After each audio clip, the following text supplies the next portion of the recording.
This beef sauce is the best you can ever have. So I used beef and I got the shredded one. If you do not have the shredded one, you can still go ahead and use your whole beef, but you have to divide it into pieces so you'll be able to use it well. Let's add some lemon juice or white vinegar if you have that, and we add some water to wash this thoroughly. We want to clean it to ensure that we do not have any blood like we had before. Okay, we want to clear it till it become a bit pale. Yes, that shows that we have washed a lot of the blood from it. We repeated this for the second time, and this same time with some lemon juice again, and let's wash it for the third time. But this time I do not add any lemon juice, okay, or any white vinegar. That is what you have. Let's use some salt, some white pepper, black pepper, some powdered garlic and ginger, and we will mix these and set it aside while we work on our vegetables we are going to use.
Now, this is what we want to really achieve here, and we have achieved that. Let's introduce our habanero pepper for the extra spicy. You can use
not enough for you, you can just introduce some salt or some spicy pepper, okay, if that is what you want.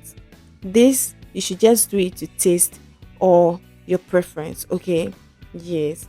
Now, what would you like to enjoy this with? You can do that with some mashed potato, but in this video I'm enjoying this with some rice. You can use it to eat some white rice, some fried rice, and a lot of other things. Okay, this beef sauce, it's so delicious. I hope you are going to try this and you get back to me as to how it goes.